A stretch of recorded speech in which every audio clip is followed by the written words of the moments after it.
back to Cinema Vino. We are back on the air, back in the habit. Summertime and the living's queasy. We got Travis Bud, Sean Jordan, hi, and my name's Todd. It's good to have you guys with us. We're starting off our summer series. This is a series of movies that evoke summertime. So, can I just say, let me stop us here at the top, just in case we need to start over. I watched one of these on YouTube. I think the camera adds like 50 pounds. So I'm like, what is all that neck? Oh, you watched one of these? Yeah, I watched one of our YouTube videos. Yeah. And frankly, what the hell kind of lens are you using?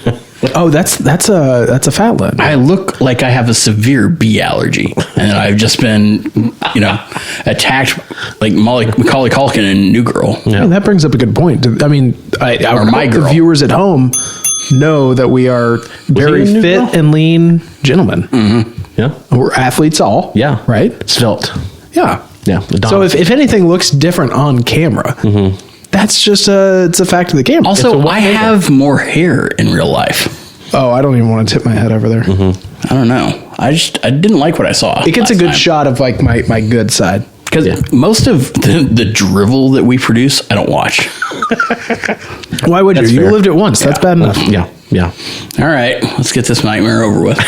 What are we talking about? I thought you were talking about you watched the movie on YouTube. Oh. Yeah. I thought that's where you're going too. It's like, man, times are tough, Mr. Pizza and Water. Watching on YouTube. I watched this in 5-minute increments on YouTube. Movieclips.com. Part 1. What are we podcasting? This is Dazed and Confused, which was initially a bit of a disappointment when it first came out. Yeah. You got that one sentence off the notes. That's good. Yeah. It's just a new bit.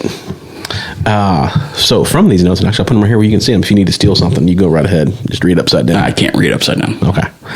This was released September 24th. Can't read right side up either. Can we talk about what we're drinking first? Yeah, so we're drinking session beers. We're drinking again, this is summertime, hot weather. You want easy drinking beers. So, and actually, Sean's bringing an extra one on us here that is just drinking just fine. This one's nice. Yeah. And Andy hooked us up with some beer salt lime from Twang. Yeah, it adds a little extra kick to it, a little extra zhuzh. Yeah, this is a you need to drink it down before you add it. Ice Chest IPA. Mm-hmm. Yeah, it's about 4.3. Yeah. 99 calories. Yeah. By the way. Yeah. Ooh, nice little light session beer. Yeah. It tastes like a river. Easy. It does taste like a river. Tastes like a float trip. Yeah. But yeah, I mean, you don't want a beer that's going to sit heavy, weigh you down in summertime. So you want a beer that's honestly going to taste okay when it's 60 degrees. Mm-hmm. Yeah, exactly. The beer, not the outside. Tastes a little bit like, let's say you had an inflatable unicorn on a river and you fell forward and you cut like your lip on the seam of the unicorn, a little bit of blood, and then you started drinking your beer that had fallen in the river. But like, tastes like summer. Trav, that was honestly like a piece of freeform poetry. That was nice. That was how you get Giardia. It's like every week I think you should give us just a couple of stanzas on what we're drinking, and that's it. Mm-hmm. Well, that was from Hamlet. Yeah. Tastes like a summer dance. Mm-hmm. That's you're standing across the room. She looks at you and picks somebody else to dance with. Lady Macbeth talking about a dagger. Mm-hmm. This beer's like a river. Same thing. This beer's like a river. And then the second we're diving into over the Stone Cloud Light Lager. Another 4.3 beer, easy drinking, very sessionable.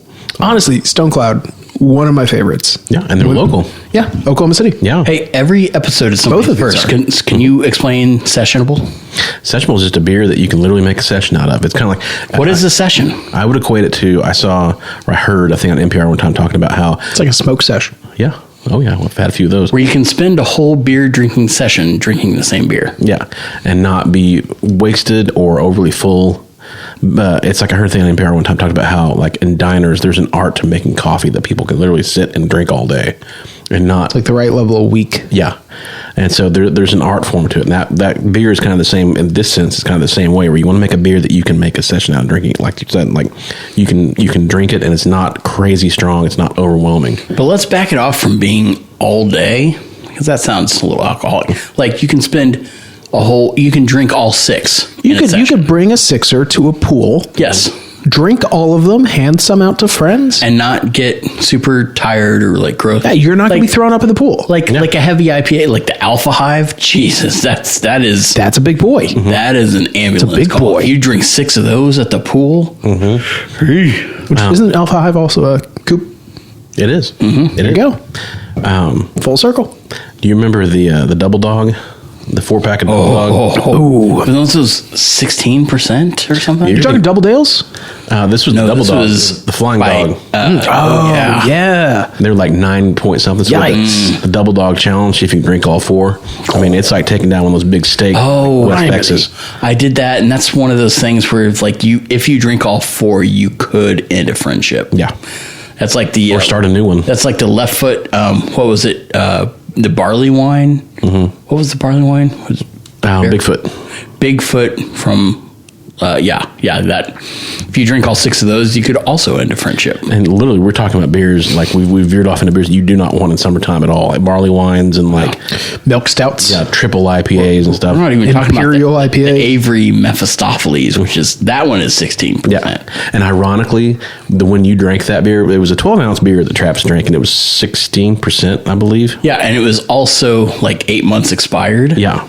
Jeez. And you literally did what I think it's Cole Hauser, the actor in this movie, does, where he is, and it's the most accurate depiction of drinking at a party at that age I've ever seen, where he starts to stand up like he's going to go somewhere, and you realize, oh no, I'm a lot more fucked up than I thought. He has to sit back down. Yes. It's like, I've lived that too many times in my life. I've experienced that too. Jelly legs. Yeah. It's like, nope, going back now. But that was you drinking that beer when you first tried to stand up. It's like, nope, Jesus. Nope, got to sit back down. Gravity's a little bit heavier today. Yeah. The problem was I was getting up to go pee, and I was like, well, I just might as well do it here. I mean, and I've had a new couch. Not my couch. Yeah. It was my couch. Not anymore. Yeah. It belongs to God now. So It belongs to no God. So this grossed $9 million against a $6 million budget. It was initially a bit of a disappointment. It was a mild disappointment at the time. Which is what my parents also said about me. And continue to say. Yeah. I mean, not to your face anymore, but just in general. They've dropped the mildly piece. Right. It did $9 million, is that what you said? But since then, this has gone on to be one of the most acclaimed movies of the 1990s. It's a cult classic. This is Richard Linklater's second film after the very talky experimental shoestring comedy Slacker. Have any of you guys seen Slacker? Slacker or Slackers? Slacker. Have you seen either? I've seen Slackers. I've never seen, because this in Slacker, he is like the main character, Richard Linklater, and he's like waiting for a bus and talking on a bus to people, and it has a Clerks vibe to it, where it's very talky. There's a lot of dialogue. A lot of dialogue. The script is like that thick. Very experimental, yeah. It's like, but it was an interesting movie. It showed a lot of promise. This had a Kevin Smith tie-in. Yeah. So and this boosted the careers of a lot of young actors. We could do a whole separate pod about the careers that this launched. Ben Affleck, Matthew McConaughey, Ben Affleck, and Parker Posey, Parker motherfucking Posey, Milla Jovovich. Although she had like no lines. Yoey Lauren Adams. Yep. So that's Kevin Smith tie-in. It is. Joey Lauren. And Ben Affleck too. I mean, you had Chasing Amy in this movie. Oh my God, yeah. Look real fast and you can see Renee Zellweger in this movie. Oh yeah. Blink and you'll miss her. She is doing the beer bong for Parker Posey, where she like falls over or whatever. She did a really bad job. Yeah, this was Renee Zellweger in her like first role. Adam Goldberg, Anthony Rapp. Oh, Cole Hauser. He was in he's Yellowstone now. Mm-hmm. Adam Goldberg, young Adam Goldberg. Mm-hmm. I mean, a lot great head of hair. They're all just baby faced. Yeah. But I mean, you could make a whole different podcast about all. I mean, they were early 20-year-olds playing high school students. Yeah. I mean, which was the time. I mean, you look at Beverly Hills. Those were the days. 902. Yeah. There's not a person on 90210 that was like under 30. Luke Perry playing a high school kid. That is a load of crap. Yeah. So I tell you what, watching this movie in high school did make me feel really bad about like how I was supposed to look. I was like, man, I should be a lot more attractive. Welcome to my everyday. And skinny. I think you're beautiful. Thank you. Should have seen me when I was 16. I was real awkward. I was watching. I wish. I was there. I wish I could have seen you at 16. You didn't see me over there in the trees, but I was there. 300 feet, man. I just heard a humming, just a... That's Sean Jordan over there. Gonna get him on my podcast later. He doesn't look like he's supposed to, but he looks good. We're going to have to cut that part.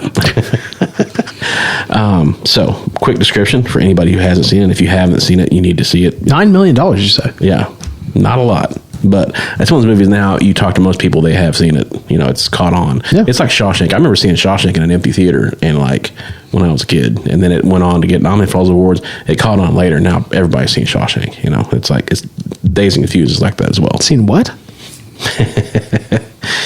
You're not going to trick me. So, freewheeling high school comedy takes place over the course of the last day at a Texas high school, specifically the Austin, Texas area, which is Richard Linklater's like bread and butter. There's Love their pickles. Yeah, they do. And so the two sets of characters, they kind of interact on parallel story arcs. You got the group of seniors and another group of freshmen. And I've said this before, and to me, it's one of the most amazing things about this movie is that most coming-of-age movies either depict middle schoolers on the verge of high school or high school seniors on the verge of adulthood. And this movie actually does both at the same time and does a very good job at both. Bookended. Yeah. I mean, because the next movie, we're going to do Stand By Me here in a couple movies, and that's definitely the junior high kids. The next movie we're going to do, The Way Way Back's also, you know, a 14-year-old. That was lovely. That was good. ASMR. That was not Foley. That was Trav. Okay, so I have to go ahead and edit that sound out, whatever that was. That should be the outro. That was an aggressive slurp, and that's a band name. That's definitely a jam band. Yeah, there's your 20-minute song right there. Not a whole lot of actual plot to this movie. No, there's no plot. Yeah, the characters just kind of drift along, you know, with the current. They kind of float on a float trip style through this movie. If there is a through line, it is Grabbing the bridge of your nose. So much bridge nose grabbing. and that's Did Taylor Owens direct this? His is more up here. Yeah, he goes a little higher up, and Travis! yeah, and there's not enough overhand pointing for this to be a Taylor Owens movie. Like, What in the ever-living Christ is that? but anyway, so if there is a through line, it's the pledge to stay alcohol free that Pink grapples with signing throughout the movie. High stakes. Yeah, this is Real high stakes. Which, I mean, to me, is high school. High school is the ultimate low stakes experience. You know, Can't wait to get out of here. Yeah. Do something real with my life. Mm-hmm. Yeah. I mean, do I want to play football or not, man? Do you want to play football or hang out with my fucking drug friends? Yeah. You can't control me, man. It's 1976. Which we'll get to that in a second. That whole thing, that's fascinating. I see that now through the lens of adulthood, like the pledge thing and what a bunch of crap it is. I grew up in a small town here in Oklahoma, and it reminds me a lot of... I grew up in a small town. It reminds me a lot of that environment where it's like, you know, just a lot of pressure. You want to play football, you got to stay alcohol free. It's like, you know... You got to choose the Lord's path if you're going to play football here. Yeah. Points all their own, sitting way up high. So This is Todd's high school experience, basically. basically, we're talking about 5 little points here. Small town.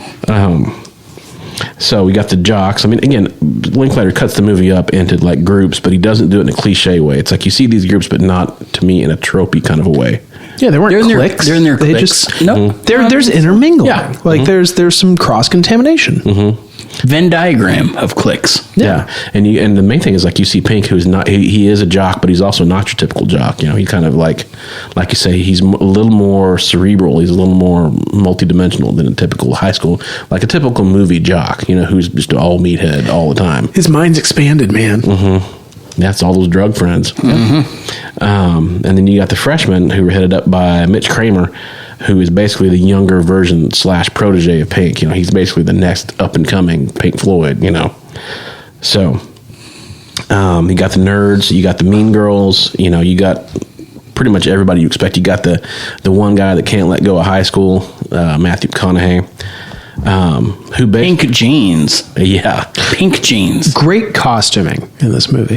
Oh, spot on. And I The love striped pants. I loved the striped pants. everything is just like the cars, the cars, the soundtrack, the aesthetics of this movie are amazing. Yeah. To watch. Great vibes. I mean, it feels like the 70s. Great vibes. But yeah, Matthew McConaughey steals pretty much every scene he's in. It's like you could tell. He gets a lot of the great quotes. You could tell he was going to be a big star from this. Like he owns the scenes he's in. I'm just trying to live life, LIVIN. And it's like it's the cliche McConaughey's like, all right. But A lot of his cliches came from this movie. yeah, he said the number one thing he gets approached with on the street is like, hey man, you got a joint. Be a lot cooler if you did. But anyway, you guys have both seen it before. 100%. So, The only time I met McConaughey is that I asked to, watch him play the bongos naked. And he said, only if you join. And I said, all right. Side note, James Marsden does the best Matthew McConaughey. If you want to hit YouTube. Oh, I've seen that. Yeah. James Marsden's Matthew McConaughey. Cyclops. Spot on. Yeah. I know who James Marsden is. James Marsden played Cyclops in the first X-Men movie. I know him from his other fine work, Sonic the Hedgehog. Oh, I thought you were going to say 27 Dresses with Katherine Heigl. I thought that was Anne Hathaway. Anyway, moving on. So That's only one. There's 26 more dresses. So Trav, what did you think? Oh, I didn't watch it. So Sean, what did you think? Travis. I love this movie. It's hard to detach it from like the first time I watched it, which I was in high school. But it, like you said, it kind of gives me like a good retrospective kind of respect for this movie, or kind of like a new perspective on being an adult writing a movie about kids being kids. And it also feels like it was kind of like a love letter to when the writer was, in that, right? It was written, or it came out in 93, set in 76. Yeah. It's clearly someone who's like looking back about our age, looking back at their high school experience and being like, man, those were the days, it's just not like what it used to be. If it came out now, it would be in 2007. Which is when I was in high school. So if that doesn't sober you up, nothing will. Yep. It's like, I had that thought. but yeah. It felt like it was like the soundtrack, the clothes, the cars, the vibes, everything felt like it was like someone looking back at their experience in high school and being like, man, high school was dope. You remember when we got beat up? Like for a ritual? That was awesome. Yeah. It's kind of like that love letter back to an era that won't ever come again. It's got some lines in there of just like, the 70s suck. The 60s were rad. The 70s suck. Obviously, the 80s are gonna be awesome. And it's someone clearly being like, oh, well, nope. You wait till you meet Ronald Reagan. Wait till you meet Ronald Reagan. But hey, cocaine. Yeah, there you go. Got that going on. Mullets and cocaine. Yeah. Yeah. DeLoreans. All those intermingle really well. Yeah. Those things. Yeah. That's three great tastes that taste great together. I don't know. There's no plot to this movie. There are no stakes. It's such like a low stakes movie. Situationships all the way through. But I don't think you could inject a plot into it without making it cliche. I think. I agree. No, it's a coming of age story entirely about nothing. It's entirely about just like, we're high school kids, where it's summer, I have to do nothing, and I gotta think about my future. LIVIN. LIVIN, baby. Yeah.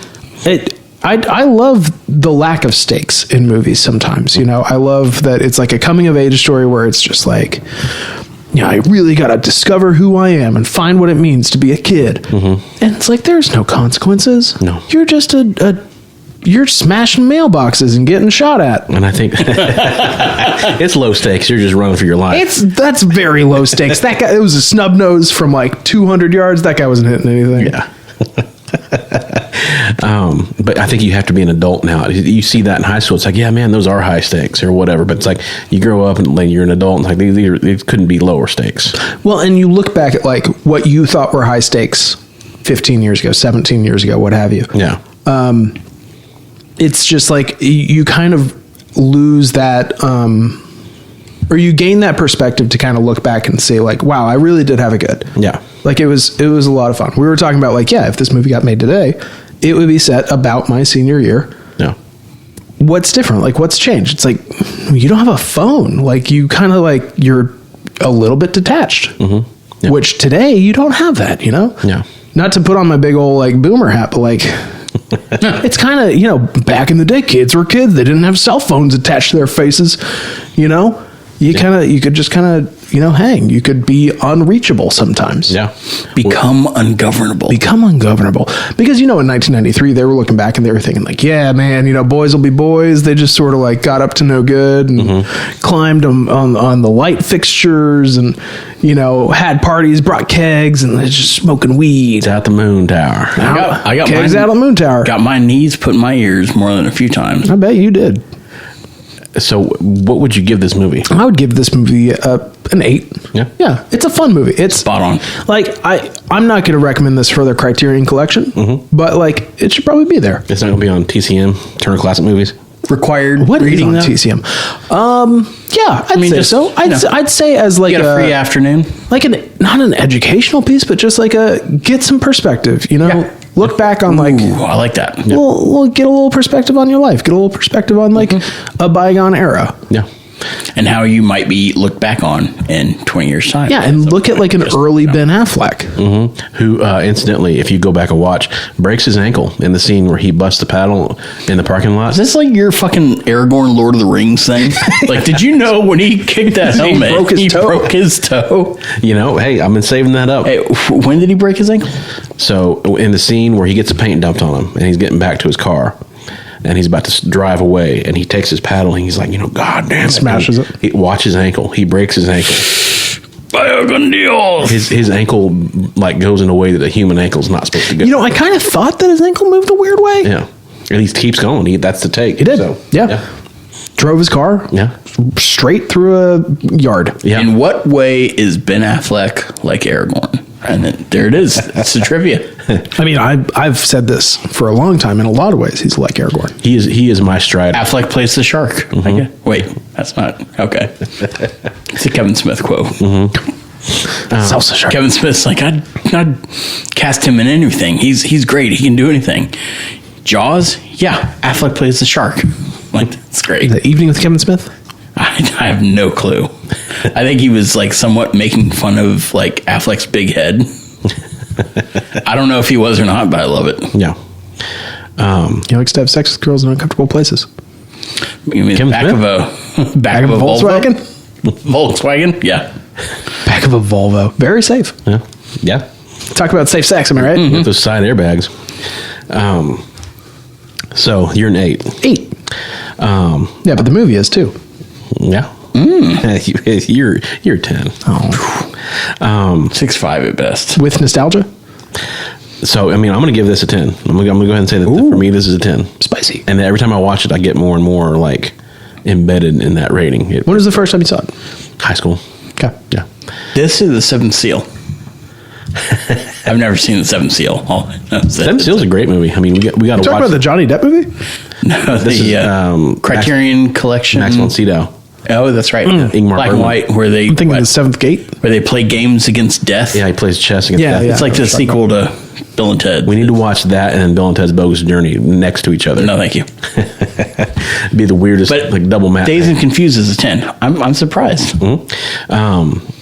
So it's like, to me, it's like, this is the high school flick. I mean, this is like the Citizen Kane of high school movies, because it's like, it's got all the quotable lines, it's got all the great performances, it's got a lot of depth to it, it's got, like you say, great soundtrack, great costumes, everything about it just hits. For a high school movie, it's perfection. They don't have to inject a lot of cliches, a lot of plot.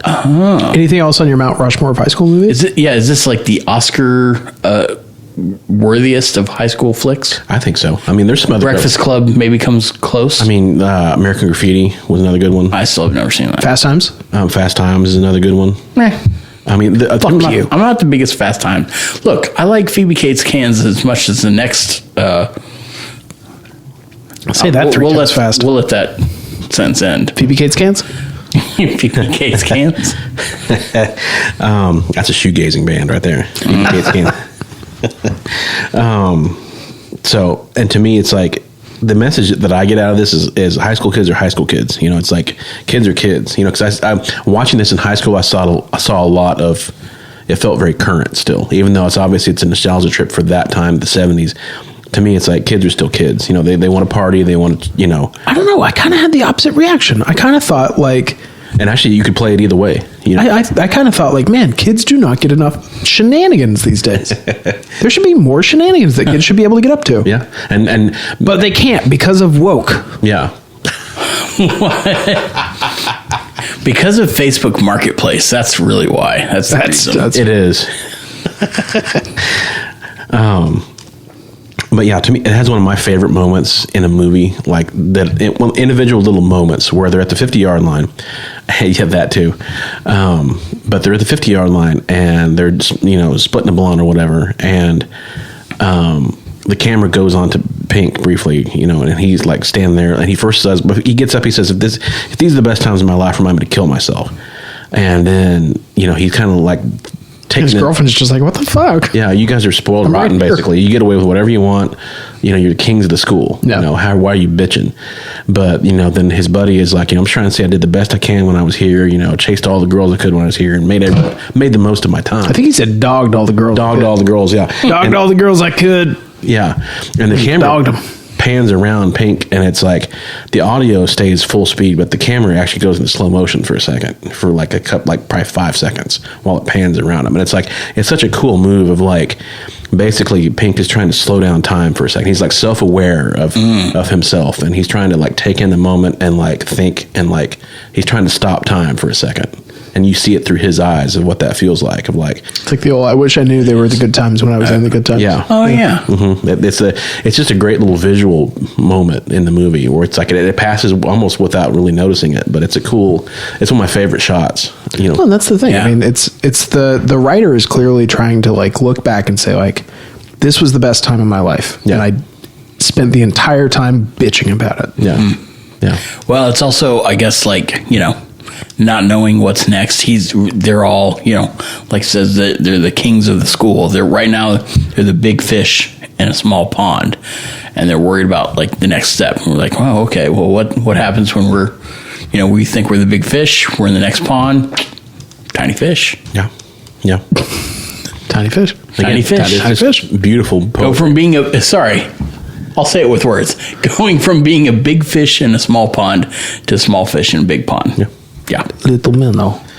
Because sometimes you got to let them acclimate to the water, right? Yeah. You got to put some in. You don't know if the temperature's right. You got to. All right. I don't know. I don't fish at all. But I watched this YouTube video and he's like, "Yeah, I let the fish get acclimated for 2 hours." I was like, 2 fucking hours? Mm-hmm. Fuck that fish. Just throw them in the pond. I mean, don't fuck the fish and then throw it in the pond. But I mean, like, are you watching videos of fish get acclimated to fish bowls? Just no, into a pond from an aquarium. Okay. I've been watching a lot of Bama Bass on YouTube. Is that the channel? That's a Crimson Oak Pond. Yeah. Okay. Bama Bass. Yeah. Check it out. It's an official rec. Yeah. Not bad. Yeah. Let's get them on the podcast sometime. Travis, what did you think of the movie? I didn't watch it. Yeah. Oh, okay. Oh, yeah. But that's right. In my estimation, yeah, I have a deep-seated love for Parker Posey that knows no depths. How could you not? Yeah. I celebrate her entire catalog. Let the record show he just said celebrate. Salivate and celebrate.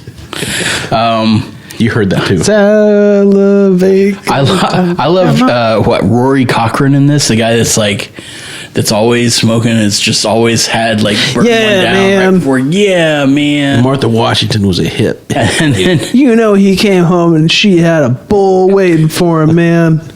And the guy that's trying to Adam Goldberg, the guy that's like, man, I got to get into a fight. I got to let everybody know.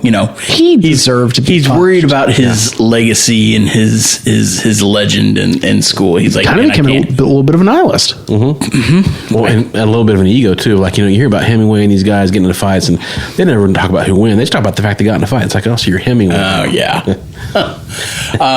Also, this is one of the best films, this and Mallrats, where Ben Affleck is just playing an asshole. I mean, they could not have known how perfectly they cast him. Yeah. Could not have known. I have a weird parasocial relationship with Ben Affleck. Like, I think we would be good friends. I could see it.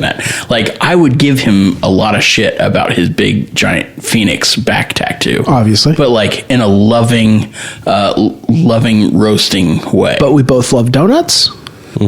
Yeah, of course. And uncomfortable vulvas? No, vulvos. Volkswagens. Of course. You're right. Uncomfortable vulvas would be an incredible band name. That's not a band I'm going to see. I'll be honest, you corrected me once, and I knew it, but I just wanted to say uncomfortable vulva. Uncomfortable vulvas. That's got to be like war, but in the worst way. Oh, no. Also, Joey Lauren Feels like Adams. a ska band. I love all the actors in this that later showed up in Kevin Smith films. Like, I need more Kevin Smith movies in my life, but like it's risky. But like his early As ones. long as Todd controls the programming on this podcast. it's true. I mean, Chasing Amy is great. Cop Out with Bruce Willis. First of all, Mallrats, Clerks. Okay. Those are so good. I forgot about Cop Out.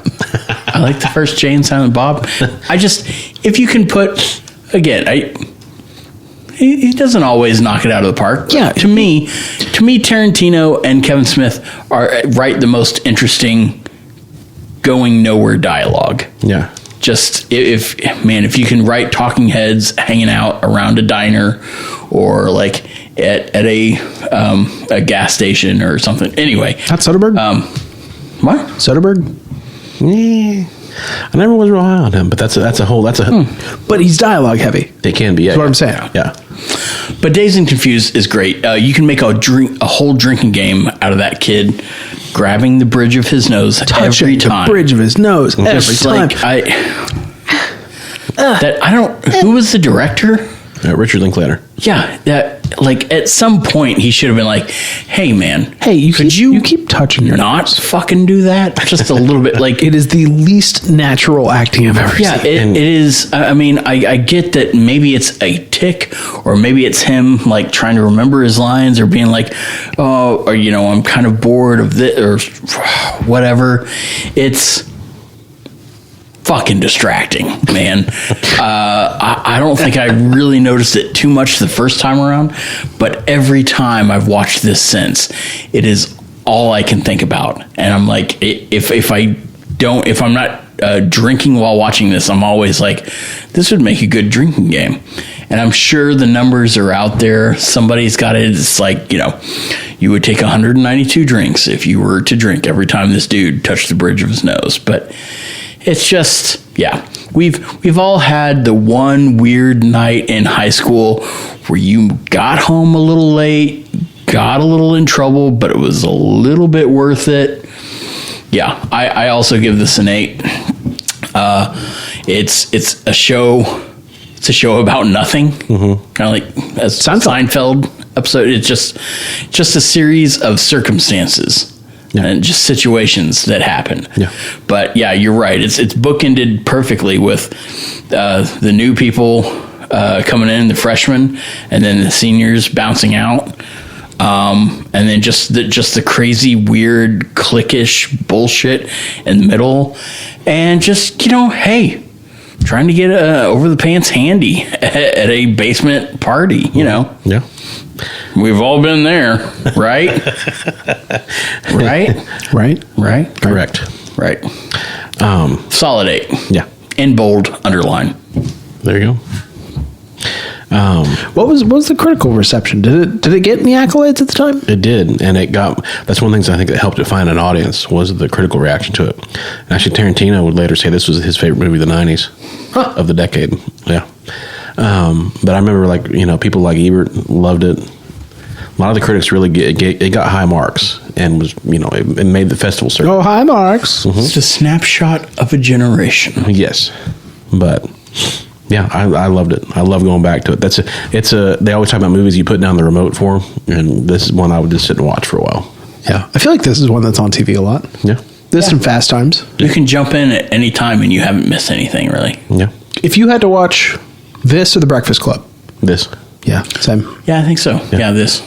Fuck The Breakfast Club. Because the Breakfast Club feels like a need to put a plot and a definite through line of, them. Smoke 'em up, Johnny. Yeah. Yeah. Well, I just always want to watch Ali Sheedy make her weird sandwich with Captain Crunch, and I'm just like, that oddly looks kind of tasty.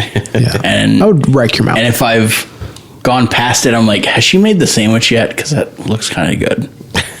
Then I'm like, Honestly, probably one of the best soundtracks. Breakfast Club. Top to no. yeah. Dazed and Confused. Yeah, Top that's to bottom. true. Soundtrack is impeccable. Oh yeah. And Just I figured bangers. you would love it because it's got Foghat on there twice. Yeah. right. Yeah. It's also does it? What's the Ted Nugent song? Stranglehold. Stranglehold, yeah. Isn't that in there too? Yeah. I think that's the first place I ever heard it, and that's one of those long ass songs too. Mm-hmm. God, fuck. Ted Nugent is a fucking weirdo asshole bitch these days, but that song, good folks. But then you also had, was it Frampton?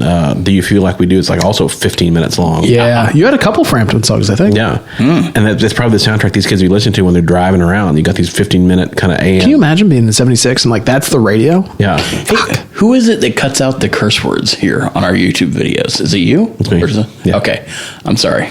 I need to rein some of those back in. Also, you missed one of Sean's fucks last time. Did I? You did. They sneak by some. You were beeping me out. I'm a sneaky fuck, you know? Oh, that's what it was. I was showing my dad our episode of Young Frankenstein, and then he got bored and stopped paying attention. And I was like, "Oh, I thought you were Sorry, That's John. not for you, Dad. No, Sorry, Okay. John. We'll get him next time. Look at your son up there on YouTube doing YouTube. Can't watch that anymore because it woke. Right, no, So he wasn't having it. this has been another episode of Cinema Vino. You're a disappointment. Mild disappointment. No. No modifiers here. Just a disappointment. I'm proud of you, son. Great. Thank you. Thanks, Dad. Great movies. Only drunker. Tune in next time. We're going to do the way back. A little bit different than this one, but again, summertime movie.